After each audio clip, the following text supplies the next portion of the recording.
saludo especial a las mujeres lideresas, líderes, representantes de las comunidades y artistas participantes del Encuentro Internacional de Mujeres Afrodescendientes Tejiendo desde la Raíz, vicepresidente de la República de Colombia y designada como ministra de Igualdad y Equidad, Francia Elena Márquez y su compañero Yerney, señoras y señores embajadores, jefes de misiones diplomáticas acreditadas en Colombia, encargados de negocios permanentes y temporales, representantes de los organismos internacionales, ministras, ministros y funcionarios del Gobierno Nacional, delegaciones participantes del Encuentro Internacional de Mujeres Afrodescendientes, representantes del sector gremial y empresarial, medios de comunicación y en general a toda la comunidad que hoy nos acompaña. Bueno, tenemos una jornada de discursos desde ayer, entonces la voz no la tengo apropiada, pero me he querido reunir con ustedes para dialogar en este momento, expresar algunas opiniones e ideas. Indudablemente la sociedad colombiana, como muchas otras, aún es heredera de los tiempos de la esclavitud. No son las normas legales las que pusieron fin a una mentalidad que se construyó en el mundo sobre la base de hacer a los seres humanos desiguales desde el nacimiento por el color de su piel. La creencia de una raza superior que está ligada a este concepto casi que de manera automática. La creencia sobre la existencia de razas y de que una raza superior, la blanca, no nació con Hitler. Nació desde hace siglos. Se ha mantenido como una especie de imaginario en las élites del poder. Y esas élites a lo largo de estos siglos han construido una discriminación que permanece aún más allá de la esclavitud. Los actos formales a través de leyes, decretos, etcétera, que acabaron con el trabajo esclavo, fundamentalmente en el siglo XIX, no acabaron esa mentalidad. Esa mentalidad prosiguió, como lo muestra claramente la historia de los Estados Unidos, como lo muestra con mucha claridad la historia suramericana, latinoamericana, como lo muestra la historia de Colombia y otras seguramente. Lo que se vive hoy en el mundo europeo, allá en el mar Mediterráneo, cuando simplemente por el color de la piel incluso se hacen discriminaciones en relación a la inmigración, se aceptan unos inmigrantes si vienen de Ucrania, se dejan ahogar otros si vienen del Subsahara, va mostrando esa mentalidad heredera de la esclavitud y de la creencia de la existencia de una raza superior. El nazismo, por tanto, no ha muerto, al contrario. Se me critica cada vez que pronuncio la palabra fascismo, pero hay que hacerlo. En el mundo está creciendo el fascismo.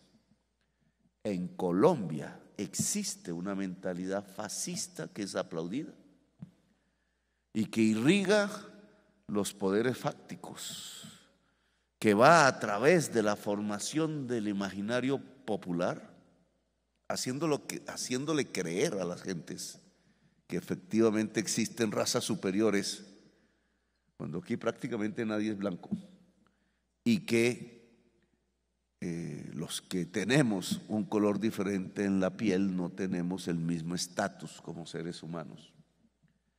Colombia es una de las sociedades más desiguales socialmente de la tierra. Comparte los puestos de mayor desigualdad del mundo con Chile, con Guatemala, con Sudáfrica. Eso indica que en estas sociedades, una heredera del apartheid, por ejemplo, cuando físicamente se separaban a las personas de piel clara de las personas de piel negra.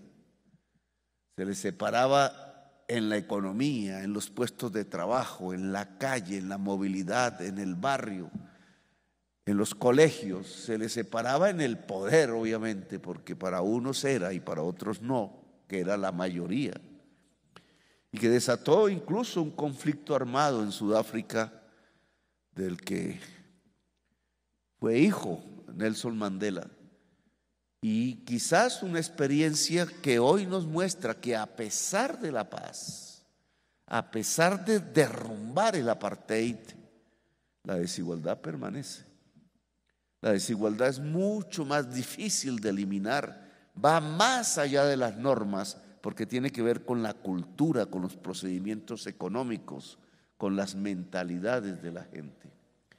Eso que vemos en Sudáfrica, desde otro punto de vista en Israel, o en los Estados Unidos, o en la Europa de hoy, en el mar Mediterráneo, está en Colombia indudablemente. Una discriminación profunda. Muchas veces en mis discursos muestro el ejemplo de la cuenca del Océano Pacífico a nivel mundial. Cuando ustedes recorren las fronteras terrestres de ese océano, que viene a ser el océano más grande del mundo, encuentran muchísima riqueza. En Australia, en Nueva Zelanda, allá en el Asia, en el Extremo Oriente, en la China, en el Japón, en Corea.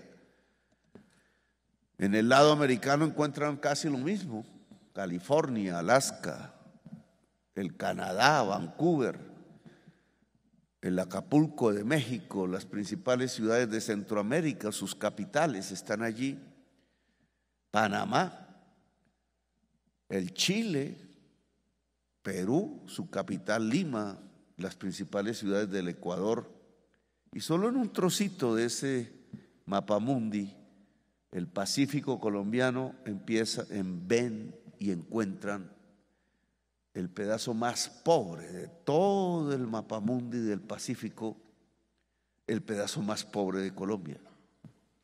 ¿Por qué? Porque allí habitan en mayoría los habitantes que vinieron del África a la fuerza esclavizados. Porque allí fue donde se liberaron a sí mismos, aprovechando la densidad de una de las selvas de mayor biodiversidad del mundo, el Chocó biogeográfico, porque allí construyeron caseríos que se volvieron ciudades, porque allí entonces quienes habían esclavizado entendieron que ese mundo era para dejarlo aparte, para olvidarlo, que ese mundo de libertad no respondía a sus intereses, y por 2 siglos de vida republicana nunca miraron hacia el Pacífico colombiano. Hoy es la zona de mayor exportación de cocaína del mundo. Y aún se preguntan que por qué. ¿Cuáles son las razones si no encuentran las dos lógicas? La de la exclusión y la de la construcción de estas economías ilícitas en manos de poderosas organizaciones multinacionales. Lo mismo podríamos hablar de Haití hoy. Es que es una especie de venganza del esclavista, la exclusión territorial y poblacional, que es mucho más profunda en la mujer negra que habita ese mismo territorio, porque entonces se producen 3 grandes exclusiones al mismo tiempo en su cuerpo y en su ser: la del territorio, la de la etnia, la de ser mujer. Si quisiéramos encontrar entonces cuáles son las personas más excluidas en la sociedad colombiana, esas serían las que habitan el Pacífico, que son afrocolombianas y que son negras. Esa múltiple exclusión configura entonces los 2 extremos de nuestra desigualdad. En un lado, en la parte pudiente, los herederos de los esclavistas, que no han dejado el poder, ni el económico, ni el comunicacional, ni muchos otros poderes hoy en Colombia. Y en la parte de abajo de esa gran distancia social, la mujer negra en el territorio excluido del Pacífico o del Caribe, o de los barrios populares de la ciudad de Bogotá, porque como una especie de red se va llevando la exclusión y la pobreza a cualquier lugar del territorio. Nosotros quisimos cambiar eso. En parte, el cambio consiste en cambiar eso. La votación prácticamente generalizada, llegando hasta un 80-90% incluso, en las poblaciones del Pacífico colombiano, de menor medida las del Caribe, las votaciones de la pobreza acudiendo en masa a las urnas para tratar de cambiar el país, las votaciones de más de 1 millón de muchachos y muchachas que en su generación nunca votaban, pero que esta vez fueron por primera vez a votar, decididos a cambiar el panorama político de Colombia, cambiaron en 200 años por primera vez los resultados electorales en favor de un movimiento progresista que quería luchar contra la desigualdad social. Y ese movimiento progresista, reconociendo precisamente cuál era su esencia, su raíz, como dice este evento, su raíz, la lucha contra la desigualdad, y por tanto en manos de quienes más han sufrido la desigualdad, decidió que la vicepresidenta de la República fuera una mujer negra del Pacífico colombiano. Francia Márquez. Y no saben ustedes lo que ha sufrido en este año que llevamos gobernando.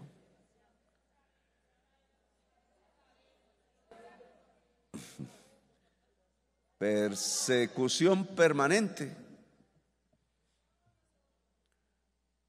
un poderío mediático, claro, cuyos propietarios son hombres blancos, poderosos, como cabalgando como antaño, como con el látigo como antaño, como esgrimiendo los esbirros, los grillos como antaño, mirando a ver si la vicepresidenta se subió en un helicóptero, si la vicepresidenta tiene una casa, si la vicepresidenta camina por la trocha, si lo que hicieron los vicepresidentes desde que la figura existe lo hace la vicepresidenta para criticárselo a ella, no a quienes estaban antes, porque para quienes estaban antes era normal y lógico que se usara un helicóptero público para desplazarse, pero ¿cómo va a ser igual y lógico que una vicepresidenta de color diferente, heredera de los esclavos y no de los esclavistas, pueda hacer el mismo uso de las casas y de los instrumentos de los herederos de los esclavistas que gobiernan a Colombia? Es como si se repitiera esa escena del esclavista persiguiendo al esclavo porque éste intenta ser libre. Una y otra vez, ¿cuántas veces esa escena no ocurrió en las Américas? Y aquí es como si la votación popular no importara, es como si el hecho de las urnas y del cambio que dio el pueblo no tuviera ningún tipo de importancia. Es la creencia de que a pesar de su derrota en las urnas se quisiera imponer la misma cultura, las mismas normas, la misma política para que el país no fuese capaz de pensar que es posible el cambio. Pues a nosotros nos corresponde hacer posible el cambio. Al pueblo le corresponde no dejar perder la oportunidad. Claro que tiene que cambiar el Pacífico, claro que las inversiones que tienen que priorizarse a quien fue siempre excluido, claro que en lugar de la guerra hay que hacer la paz, claro que hay que disminuir las distancias entre los dos extremos de la desigualdad social. Claro que los pueblos excluidos tienen todo el derecho a hacer lo que han hecho los excluyentes sin caer en su propia maldad, en su propia ansia de sangre, de masacre, de muerte, de violencia. Claro que tenemos que construir una democracia. Y claro que la lucha por esa democracia en Colombia, que le corresponde al propio pueblo, indudablemente sin él no se podría, necesita de una fuerza a nivel del planeta misma, de la tierra. Los parias de la tierra, decía el poeta, tienen que juntarse. Los parias de la tierra tienen un poder, su unidad. Y este evento marca algo similar. Marca ese camino que hemos dialogado muchas veces. Cuando llegamos a Washington, por ejemplo, capital del poder mundial, encontramos un pueblo negro, encontramos un pueblo parecido a nuestro pueblo, encontramos de las luchas del pasado, porque por allí limitaba el norte y el sur norteamericano, que entró en guerra precisamente por estas circunstancias de la libertad. Allí hay un Congreso que hace normas y leyes y tiene una enorme bancada afroamericana. Allí hemos dialogado con sus representantes. Allí incluso se llegó a un acuerdo, hacer en Washington, la capital del poder mundial, el gran Congreso de los pueblos afroamericanos y ojalá del mundo, para confrontar la existencia de dos poderes, el del poder dominante hasta el día de hoy, que es el poder del capital, y el poder de los pueblos. Esa idea surgió allí, de pronto podría ser canalizada en esta reunión, porque esa unidad de los pueblos descendientes del África, de esas épocas ignominiosas históricas, de una humanidad que permitió que forzadamente se llevara un pueblo de un continente al otro para una esclavitud perpetua, esos pueblos reunidos pueden tener un absoluto momento de emancipación de nuevo. Yo creo que el mundo necesita de la emancipación. Es su última posibilidad. Hemos hablado mucho de la crisis climática, pero lo que va marcando es la posibilidad de una extinción del planeta. Cuando los pueblos afro ahora, voluntariamente, si esa palabra se pudiera colocar, tratan de llegar a Europa por el mar Mediterráneo, muchos muriendo, la fosa común más grande del planeta, hoy cerca a la ciudad donde se creó la palabra democracia, que es Atenas. La fosa común más grande en el fondo del Mediterráneo nos está indicando que esa crisis climática que deja sin agua, sin comida a decenas de millones de personas que se vuelven centenares, va marcando la extinción de la vida, pues también va marcando una bifurcación de la política mundial. La barbarie, los que disparan, los que apartan las lanchas, los que las dejan hundir. El terrible episodio que hoy ha vivido la humanidad, donde 5 grandes ricos se ahogan en un submarino y todas las cadenas mundiales van detrás de ellos. Y decenas de inmigrantes que el mismo día se ahogan en el mar Mediterráneo porque no los quisieran rescatar y ninguna cadena se ocupó de ellos. Esa desigualdad que vimos en ese momento, por azar de la vida, nos está mostrando la barbarie.